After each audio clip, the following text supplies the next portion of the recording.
Here's a simplified take on nutrition, losing weight, getting started in the gym for beginners, because I see a lot of stuff on the internet at the moment, especially when you scroll on TikTok or you scroll on Instagram.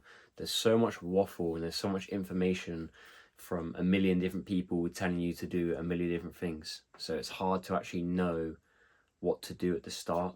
So here's how I went from basically a guy who was skinny fat, looked like he'd never been to the gym before, had no definition, looked unwell, to a guy who had definition, looked good, and also felt good at the same time. So if you want to lose a bit of body fat like I did, you want to put on muscle, you want to look a little bit more aesthetic, this is how I did it, and this is simply how you're going to do it, okay? So I didn't track any food, didn't track a single meal. All I did was eat whole, nutritious, one ingredient food, so whole food. So we're talking sweet potato, we're talking, if you looked at a packet, there wouldn't be an ingredients list because the food is whole. That is the only food. You can literally pick it up the ground and eat it. So I stuck to eating whole, nutritious food.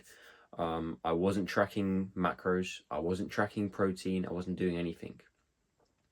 I stuck with whole foods, and I also stuck with training consistently. Now, the training side of things, at that time, I only trained 3 to 4 times a week, but I was tracking my workouts in terms of the weight. So if I did a bench press, for example, and did 50 kg one week for 3 sets of 10, and I did it without dropping reps, the next week I went back and did chest, I would go for 52.5, okay? And that is what's called progressive overload. This is something that I would highly recommend in the gym. However, if you're just starting, the first 4 weeks of your gym journey, your gym progress, anything you do will stimulate growth, whether you're riding on a watt bike to walking around the gym looking at weights. You will stimulate growth from just doing anything. So if you're actually brand new, the first 4 weeks, just do anything, get a little bit of exercise, go for a little bit of run, do something, okay? But if you've been to the gym a little bit of a while now, you feel like you're plateauing, okay, it's your diet.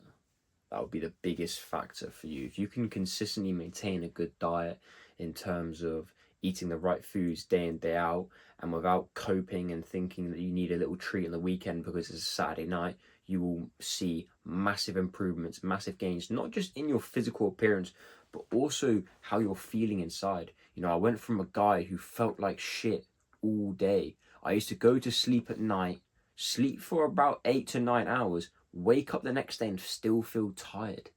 How's that even possible? Now I wake up in the morning at 6 a.m, I hop straight in my cold ice bath and I feel good. I feel ready to go. I feel hungry for more, okay? So simply put, if you're trying to lose weight, you're trying to build muscle, stick to whole, nutritious food that are high in micronutrients. It's going to make you feel full for longer, and also provide your body with the micronutrients, vitamins, the minerals that you need, okay? People are so deficient these days and rely on supplements. Supplements are not the answer. You should be getting all your vitamins and minerals from food, okay? So that's rule number 1, whole food diet. Training, just train, make sure you're doing something consistently. Now, working out doesn't always mean being in the gym for an hour. You can literally be walking your dog. You can go play tennis. You can do something. As long as you're moving your body, you will lose weight. If you're trying to build muscle, yes, that's when you need to go to the gym. And if you are wanting to build defined muscle, bigger muscle, then you will need to be progressively overloading, okay? So to sum it up, and I'll keep it simple, eat nutritious, whole food, work out, whether that's going to the gym, playing sport, or just moving your body. And if you are going to the gym, make sure you're progressively overloading, okay? Hope this helps.